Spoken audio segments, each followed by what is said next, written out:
नमस्कार, future express में आप सभी का स्वागत है। मैं हूं सुमित और मंगलवार का दिन और कंसिस्टेंटली मार्केट्स के अंदर जो सेल ऑफ है वो आज भी कंटिन्यू है। 150 अंकों के आसपास का फॉल मार्केट्स में देखने को मिल रहा है। इंपॉर्टेंट है कि 22,300 के नीचे अभी निफ्टी सो फार कामकाज कर रहा है। अगर 22,300 के नीचे की क्लोजिंग भी मिल जाती है तो शायद मार्केट में और वीकनेस प्रिवेल कर सकती है। अब आगे हम शिल्पा मैम से बातचीत भी करेंगे, लेकिन 160 अंकों की गिरावट सो फार निफ्टी में देखने को मिल रही है। थोड़ा सा निचले स्तरों से संभला जरूर है 30-40 अंक, लेकिन अभी बिकवाली के साथ ही इंटेंसिटी में कामकाज कर रहा है। 1.25% नीचे निफ्टी बैंक आज भी कामकाज करते हुए 600 अंकों की गिरावट यहां पर भी है। और ये बिकवाली मिड कैप स्मॉल कैप में भी एक्सटेंडेड है। मिड कैप और स्मॉल कैप इंडेक्स देखेंगे तो वहां पर भी आपको दबाव ही दिखाई पड़ेगा। मिड कैप इंडेक्स करीब 800 अंक नीचे, 1.5% के आसपास का फॉल वहां पर, और स्मॉल कैप इंडेक्स भी 250 अंक नीचे, रफली 1.5% के आसपास का फॉल यहां पर भी आता हुआ आपको दिखाई पड़ रहा है। आज के लिए एडवांस डिक्लाइन में 444 शेयर तेजी में है। 1845 शेयरों में सो फार बिकवाली देखने को मिल रही है। और अगर ब्रॉडर मार्केट देखेंगे तो 444 शेयर एनएससी के तेजी में है। बीएससी में 1064 शेयर तेजी में है। 2717 शेयरों में बिकवाली है। एफएनडो के 21 शेयर खरीदारी में है और करीब करीब 177 शेयर बिकवाली के साथ कामकाज कर रहे हैं। निफ्टी बैंक के 12 में से 11 शेयर लाल निशान में कामकाज करते हुए आपको दिखाई पड़ेंगे। आज पूरा कंट्रीब्यूशन बाजार में जो देखेंगे आप वो ईदर आईटी का है, सिलेक्टिव, और एफएमसीजी का है। तो एफएमसीजी वैसे तो डोमिनेट कर रहा है। एचयूएल 21 अंकों का पॉजिटिव कंट्रीब्यूशन, आईटीसी 15 अंकों का कंट्रीब्यूशन, नेस्ले 5 अंकों का कंट्रीब्यूशन और ब्रिटानिया 4 अंकों का कंट्रीब्यूशन यहां से है। प्रेशर बैंक्स बना रहे हैं तो आईसीआईसीआई बैंक, एचडीएफसी बैंक और एक्सिस बैंक, तीनों के तीनों कुल मिला के करीब 60 अंकों का नेगेटिव कंट्रीब्यूशन दे रहे हैं। और रिलायंस करीब 30 अंकों का कंट्रीब्यूशन नेगेटिवली यहां से आ रहा है। आज हम बातचीत करेंगे शिल्पा राउत मैम से, हमारे साथ मौजूद हैं, जिनसे हम चर्चा करेंगे मार्केट्स को लेकर भी। शिल्पा मैम से हम बातचीत करेंगे इंडिविजुअल स्टॉक्स पर भी। पहले कुछ ऑप्शंस के नंबर देख लेते हैं। 22,300 करीब यहां पर major call writers, 22,400, 22,500, 22,300 crucial zone है।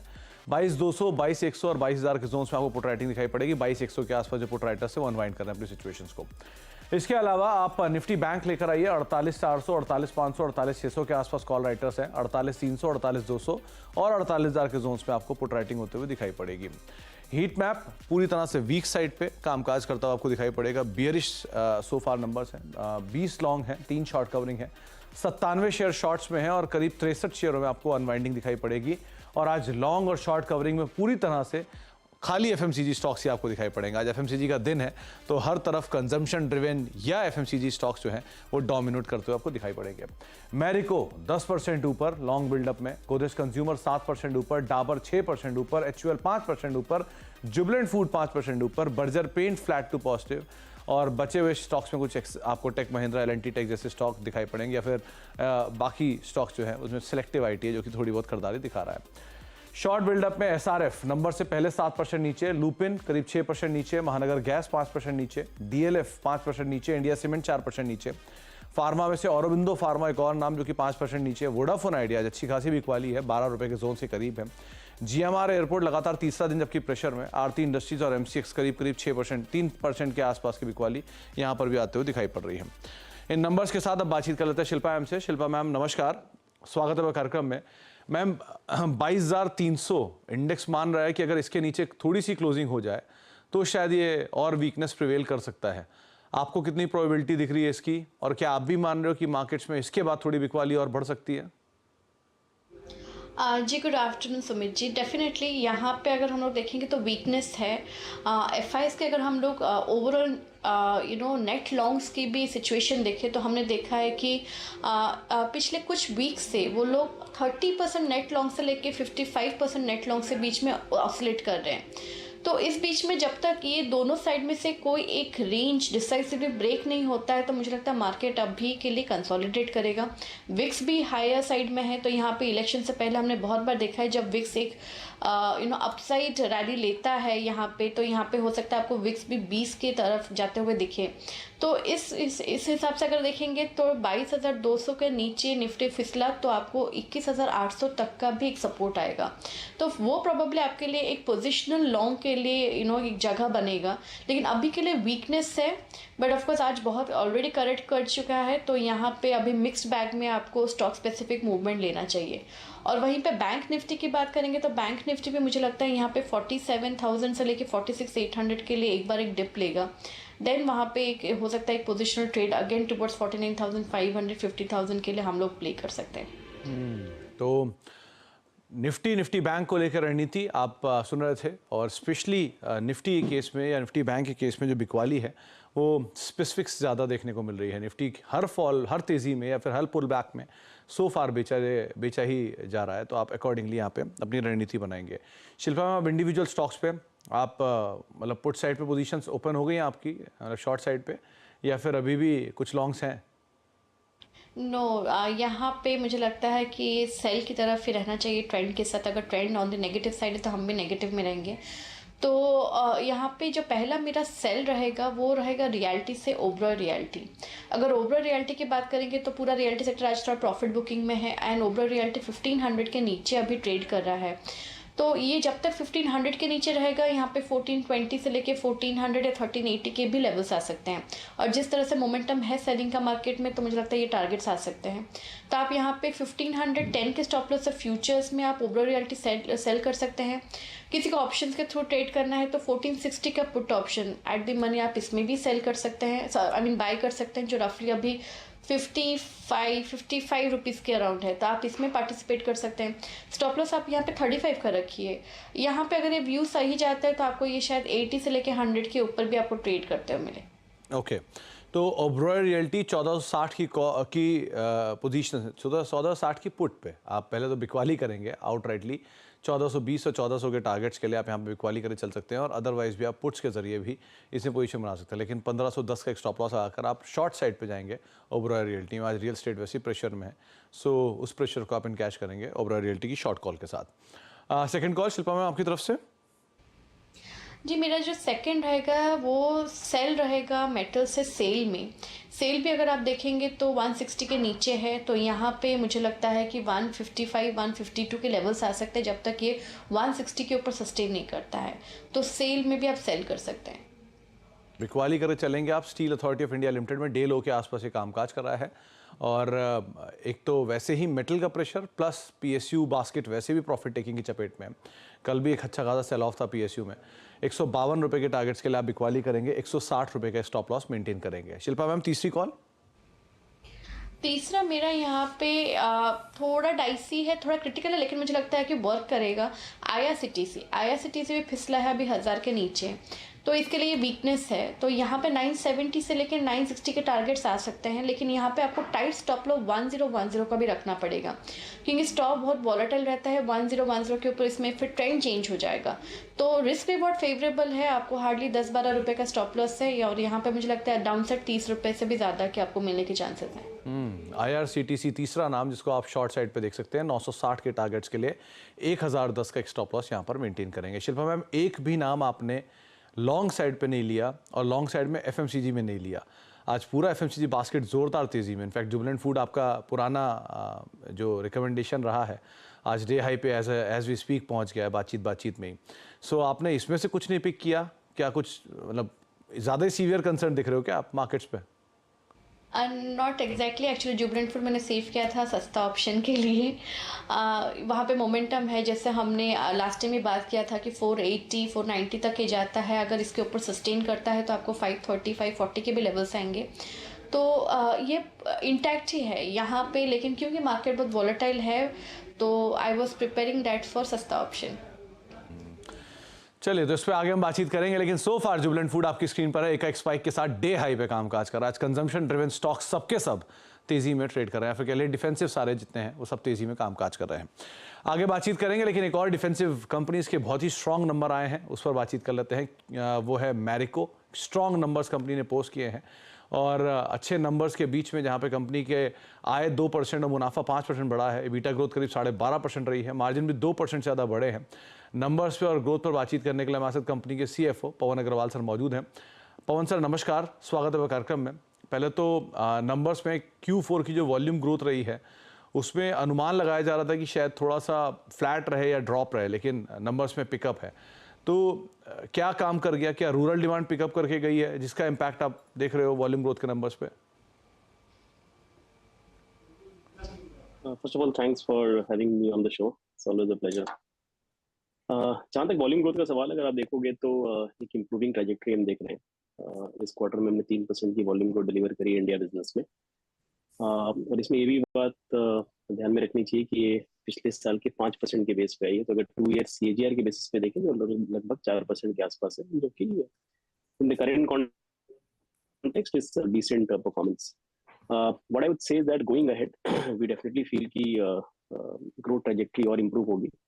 इनफैक्ट अगर रेवेन्यू ग्रोथ भी देखें तो इस क्वार्टर में पॉजिटिव हुई है, और हम ऐसा उम्मीद करते हैं कि आगे जाते हुए अगले साल हम डबल डिजिट रेवेन्यू ग्रोथ भी दे पाएंगे। जहां तक रूरल डिमांड का सवाल है, वहां पर भी हमने एक इम्प्रूविंग ट्रैजेक्टरी देखी है।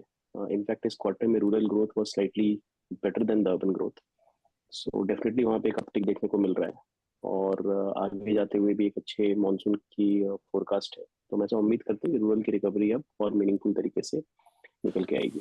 तो पवन सर, क्या जो रूरल की डिमांड है वो बेटर साइड पर आई है? क्योंकि पहले कुछ 2 क्वार्टर पहले ही हमने काफ़ी प्रेशर देखा था रूरल डिमांड में, सो अब यहाँ क्या पिकअप वापस आना शुरू हुआ है? सो अगर रूरल क्वार्टर को आप देखो तो पिछले 4-5 क्वार्टर से ऑफकोर्स उसमें उसके डिमांड में स्ट्रेस था, बट एक ट्रैजेक्टरी इंप्रूव हो रही थी। तो पहले जिस तरह से डिक्लाइन हो रही थी, धीरे धीरे वो इंप्रूवमेंट आ रही थी, और इस क्वार्टर में इसने ग्रोथ डिलीवर करी। And that is where we are drawing confidence कि going ahead rural should definitely do better. And again, हम जैसे कि मैंने कहा कि मानसून की फोरकास्ट काफी डिसेंट है। In fact it should be better than long 5-6 years average, and therefore we believe that that should definitely aid the consumption on the rural side. तो पवन सर, लास्ट क्वार्टर या लास्ट टू लास्ट क्वार्टर में input cost को लेकर काफ़ी impact था, specially parachute space में। तो अभी वहाँ क्या सिचुएशन है? क्या वहाँ पर अभी भी कंसर्न्स चल रहे हैं? क्या नंबर्स है वहाँ पे? जहाँ तक पैराशूट कोकोनट ऑयल का सवाल है, हमने अप्रोक्सीमेटली 2.5% वॉल्यूम ग्रोथ दी है।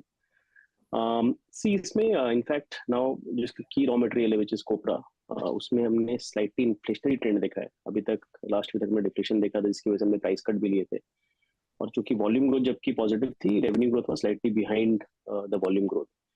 बट अब हमने थोड़ा इन्फ्लेशन देखा है इसमें। लास्ट 1 मंथ में अप्रोक्सीमेटली 10% प्लस का उछाल आया है, और टिपिकली इन्फ्लेशनरी पीरियड में पैराशूट और बेहतर करता है। So going ahead we definitely believe that Parachute की ग्रोथ ट्रेजेक्टरी और इंप्रूव होगी, बिकॉज इन्फ्लेशनरी पीरियड में हमारे मार्केट शेयर भी इंप्रूव होते हैं, because local players because of working capital requirement they vacate the market, और उन सबका गेन्स पैराशूट को आता है। So it's a positive thing for us, and we are looking forward that Parachute should only improve from here. Sir, Parachute के अलावा जो hair oil space में वैल्यू एडेड सर्विसेज हैं, जो वैल्यू एडेड सेगमेंट्स हैं हेयर ऑयल के, वहाँ पर भी एक नेगेटिव ग्रोथ देखने को मिली है, उसका क्या वजह है? तो अगर हम सारे पोर्टफोलियो की ग्रोथ की बात करें तो पैराशूट ने अच्छी डिलीवर करी है। सफोला भी mid single digit volume growth दी है। फूड्स अगर आप देखें तो 25% प्लस ग्रोथ है। डिजिटल बिजनेस में भी सिग्निफिकेंट रैंप अप है। Only value add hair oil एक ऐसा पोर्टफोलियो है जहां पर हमारी ग्रोथ नेगेटिव रही है, but again it came on a very strong base of 14%. So from a 2-year CAGR perspective, it is still positive. But yes, this is something where the problem is still used at a certain level. But इसमें भी इसके 2 segment में हमको देखना पड़ेगा। एक bottom of pyramid segment है जहाँ पे एक बहुत हाइपर कंपटीशन है, वहां पर ज्यादा स्ट्रेस है। अगर मैं बॉटम ऑफ पिरामिड सेगमेंट को निकाल दूं तो मिड और प्रीमियम सेगमेंट की अगर बात करें तो वहां पे हमने ग्रोथ डिलीवर करी है। इनफैक्ट वहां हमने मार्केट शेयर भी गेन किया। So problem is more because of hyper competitive activity at the bottom of pyramid segment. इसके अलावा अगर हम देखें तो वैल्यू एड हेयर ऑयल में भी ऐसा कोई सिग्निफिकेंट स्ट्रेस नहीं है। Definitely going ahead we believe that trajectory should definitely improve meaningfully. Pawan sir, value added hair oil segment जो है उसमें प्राइसिंग पैटर्न फिलहाल क्या दिखाई पड़ रहा है? आप क्योंकि 25% के आसपास का वहाँ पे मार्केट शेयर कमांड करते हो, और आप आने वाले समय में एक अच्छा एग्रेसिव एक्सपेंशन भी देख रहे हो, सो उस स्पेस को लेकर प्राइसिंग पैटर्न क्या है? तो सी अब क्या है, it all depends on how commodity play out. See geopolitical conditions कैसे प्ले आउट होंगी, उसका एक इम्पैक्ट क्रूड पे होगा, क्रूड के डेरिवेटिव्स पे होगा। So pricing will always be a function of how the commodity plays out. But we always been proactive in terms of अगर कोई बेनिफिट होता है तो हम कंज्यूमर को पास ऑन करते हैं। अगर कोई कमोडिटी में हिट आता है तो उसका हम थोड़ा रुक करके प्राइस इंक्रीज लेते हैं, सो दैट कंज्यूमर को इमीडिएट इम्पैक्ट मिल जाए। So it's all a function of that. So we'll see as to how it plays out when we move into FY25। क्या कुछ प्राइस हाइक है क्या इस स्पेस के अंदर? ये value added hair oil space जो है, इसमें कुछ प्राइस हाइक भी उम्मीद लगाकर चले हम आने वाले समय में? तो वैल्यू एड हेयर ऑयल में हमने कुछ मार्जिनल प्राइस इंक्रीज नहीं है। इनफैक्ट पिछले साल में अगर हम देखें तो हमने कई वो श्रिंकफ्लेशन जो कहते हैं, हमने एमलेज वगैरह ड्रॉप लिया था जहाँ पर डिफ्लेशन दिखाई दिया था। लेकिन गोइंग अहेड होगा भी तो बहुत marginal price increase. I don't see taking a meaningful price increase in value add. और बाकी आपका फूड स्पेस, क्योंकि वहाँ पर क्या सिचुएशन है? इन्फ्लेशनरी प्रेशर तो वहाँ पर भी था लेकिन कुछ हद तक ईज आउट हुआ है। सो अभी क्या सिचुएशन है फूड स्पेस को लेकर? No, foods in fact has really done well. We've delivered about 25% के आसपास ग्रोथ डिलीवर करी है हमने। और अगर आप देखें तो फूड्स जो FY20 पे एक सर्टेन लेवल पे था उसका 4x हो चुका है in the last 4 years. And what we are also aiming is in the next 3 years we should in fact make foods 2x of the current scale also. So foods में both organically and inorganically growth काफी अच्छी रही है। And in fact साथ ही साथ हमने इस साल फूड्स के ग्रॉस मार्जिन में भी सिग्निफिकेंट एक्सपेंशन लिया है। सो अप्रॉक्सीमेटली 800 बेसिस पॉइंट्स फूड्स का ग्रॉस मार्जिन भी बढ़ा है। So now foods is becoming a profitable business with a meaningful in the next few years. और क्या जो सिचुएशन है इसके हिसाब से मतलब कंपटीशन जो धीरे धीरे बढ़ रहा है आपके सारे सेगमेंट्स के अंदर, सो कुछ इश्यूज आ रहे हैं क्या मार्जिन को लेकर या एडवर्टीजमेंट स्पेंडिंग बढ़ रही है, ऐसा कुछ scenario? See first of all आप अगर हमारा पोर्टफोलियो देखोगे तो अप्रॉक्सीमेटली 90% ऑफ द पोर्टफोलियो में हम नंबर 1 या नंबर 2 हैं and 95% of the portfolio is like very strong. So जब भी कॉम्पिटिटिव इंटेंसिटी बढ़ती है तो it's basically impacts more number 2 number 3 players and not really the dominant market leader. तो अगर मैं कोकोनट ऑयल की बात करूँ तो हमारा 60% प्लस मार्केट शेयर है। अगर हम वैल्यू एडेड ऑयल की बात करें तो अप्रॉक्सीमेटली 37-38% मार्केट शेयर है। सिमिलर एडिबल ऑयल में भी हमारा प्रीमियम एडिबल ऑयल में 75-80% मार्केट शेयर है। तो वहां पर हमारी डोमिनेंस बहुत स्ट्रांग है। But having said that in certain pockets जैसे वैल्यू एडेड ऑयल में बॉटम ऑफ पिरामिड में कंपटीशन ज्यादा है तो वहां पर ऑफ कोर्स थोड़ा इम्पैक्ट आ सकता है। बट उन केस में हम क्या करते हैं कि of course we dial up the communication to the consumer. We also look at how can we benefit the consumer from pricing और MLH perspective. So it's a completely holistic approach that we take so as to ensure that competition doesn't really impact us significantly. जैसा कि मैंने कहा चूंकि हमारी dominance बहुत strong है सारी कैटेगरीज में, सो कंपटीशन का कोई मेजर इम्पैक्ट नहीं आता है। चलिए, बहुत बहुत शुक्रिया पवन सर हमारे साथ मौजूद रहने के लिए और नंबर से बातचीत करने के लिए। और एक बार फिर से बहुत बहुत शुभकामनाएं। बढ़िया नंबर्स आपने पोस्ट किया है, उस नंबर्स का रिएक्शन ही मार्केट दे रहा है। 10% ऊपर मैरिको का स्टॉक सोफार कामकाज करता हुआ दिखाई पड़ रहा है। शिल्पा मैम, मैरिको 10% की तेजी, एक बहुत समय बाद में इस तरह की तेजी आई है, कैसे रीड कर रहे हो आप इसे? जी अनडाउटेडली यहाँ पे बहुत बहुत स्ट्रॉन्ग रैली है। यहाँ पे 640 के लिए इवेंचुअली स्टॉक मूव कर रहा है। बट यहाँ पे फ्रेश किसी को हम लोग पोजीशंस के लिए आज नहीं बोल सकते। जिसने कल से लिया है then that they are I mean gaining very nicely. अभी के लिए थोड़ा वेट करना पड़ेगा। 600 के ऊपर सस्टेन करेगा तो आप यहाँ पे 640 के लिए जाएंगे। अदरवाइज थोड़ा हम डिप मिले towards 580 570 then probably again new buy. तो अभी के लिए तो आप थोड़ा डिप मिले तो आप इसका इस्तेमाल करें, लेकिन हाँ ये बात सही है कि आज जोरदार तेजी में मैरिको का स्टॉक कामकाज कर रहा है। पूरा FMCG तेजी में है, उसमें उसका टेलविंड भी यहाँ पे मैरिको को मिल गया है। एक ब्रेक का वक्त है, लेकिन जाने से पहले शिल्पा मैम ने ही आपको कल कमाई के अड्डे में केनरा बैंक की एक पुट दी थी 580 की, 17 रुपये के करीब खरीदने की यहाँ पर राय दी गई थी और इसके 22 से 26 रुपये के टारगेट थे। आपकी स्क्रीन पर ही है, आप 24.5 रुपये का दाम देख रहे हैं, तो टारगेट्स तो अचीव हो ही चुके हैं। और इसी तरह के कुछ और ऑप्शंस उम्मीद करते हैं कॉल साइड पर। शिल्पा मैम से हम लेंगे एक छोटे से ब्रेक के उस तरफ। आप देख रहे हैं फ्यूचर एक्सप्रेस और मार्केट्स के अंदर अभी भी एक रेंज बाउंड ट्रेड ही देखने को मिल रहा है। 150 अंकों के आसपास का फॉल इंडेक्स में बना हुआ है, तो बिकवाली जो इंडेक्स में है वो तो प्रिवेल कर रही है। हालांकि अपटिक्स स्लाइटली मार्केट में आते हुए दिखाई पड़ रहे हैं, फिर भी बाजार प्रेशर के साथ ही कामकाज कर रहा है। आगे शिल्पा मैम से एक कॉल के ऊपर हम बातचीत करेंगे ही, लेकिन थोड़ी देर पहले एक जुबिलेंट फूड के ऊपर हमने चर्चा की थी। वो कल आशीष बहेती सर ने भी दिया था एक सस्ते ऑप्शन के तौर पर 475 रुपये की कॉल, जो कि उन्होंने 27 साढ़े 27 रुपये 20 रुपये के आसपास अभी का टारगेट था। 20 और 25 से दोनों अचीव हो चुके हैं। 27.5 के जोन्स में अभी वो कॉल कामकाज कर रही है। और इसका इंट्राडे चार्ट अगर आप देखेंगे इस कॉल का, तो आपको इंट्राडे में इसके 35 के लेवल्स भी अचीव होते हुए दिखाई पड़ेंगे। तो एक शानदार तेज़ी 20 और 25 के टारगेट्स थे और 35 के इंट्राडे हाइज बना के ये कॉल अभी आई है। तो शानदार तेज़ी जुबिलेंट में आई है, उसका रिफ्लेक्शन आपको इस कॉल के अंदर देखने को मिल रहा है। शिल्पा मैम, आपकी तरफ से सस्ता ऑप्शन क्या चुना आपने? जी सुमित जी, सस्ता ऑप्शन कंटिन्यू करूँगी with Jubilant food. Jubilant food जैसे कि एवरीबडी हैज़ नोटिस कि यहाँ पे एक बहुत स्ट्रॉन्ग अपसाइड है, जहाँ पे मुझे लगता है 520 के ऊपर ही स्टॉक अभी जाएगा। तो ये जो अब एक डिप आया है आपको 485 480 के था, ये एकदम एब्सोल्युटली एक बहुत स्ट्रॉन्ग बाइंग रेंज है, जहाँ पे आपको यहाँ से फिर अपसाइड टुवर्ड्स 500 520 तुरंत देखते हुए मिलेगा। तो यहाँ पे 520 का जो कॉल ऑप्शन है थोड़ा आउट ऑफ द मनी हम जाएंगे थोड़ा, बिकॉज मार्केट इज़ वॉलेटाइल, जो 10 रुपये के अराउंड ट्रेड कर रहा है। आप इसमें पार्टिसिपेट कीजिए। स्टॉप लॉस यहाँ पे 7 रुपये का रखिए। मुझे लगता है यहाँ पे टारगेट्स ऑफ 17 से लेकर 24 के बीच में आपको एनी मोमेंट मिलेगा। तो 520 जुबिलेंट फूड की तेज़ी को पहले शिल्पा मैम और आशीष सर दोनों ही एक बार ही रिकमेंड कर चुके हैं, और अब दोबारा एक बार फिर से शिल्पा मैम की तरफ से कॉल आ रही है। 520 की कॉल 10 साढ़े 10 रुपये के आसपास ये कामकाज कर रही है। इसमें आप लॉन्ग साइड पोजीशन देख सकते हैं। 17 और 24 ये इसके टारगेट्स रहेंगे, जिसके लिहाज से आप खरीदारी करेंगे। 7 का एक स्टॉप लॉस यहाँ पे इस कॉल में आप मेंटेन कर सकते हैं। शिल्पा मैम की तरफ से पहली कॉल जो कि कॉल है, यानी खरीदारी की राय है। बाकी सब में वो मेजरली उन्होंने पुट्स पे ही राय दी है। बहुत बहुत शुक्रिया शिल्पा मैम। उम्मीद करते हैं नेक्स्ट टाइम जब हम मिलेंगे तब आप तेज़ी के पक्ष में ज़्यादा होंगे, लेकिन ठीक है, अभी बाजार में मंदी थी तो मंदी की बातचीत हुई। लेकिन एक ब्रेक का वक्त हो गया। ब्रेक के बाद लौटेंगे और आशीष आपके साथ मौजूद रहेंगे सास बहू सेंसेक्स लेके। नमस्कार।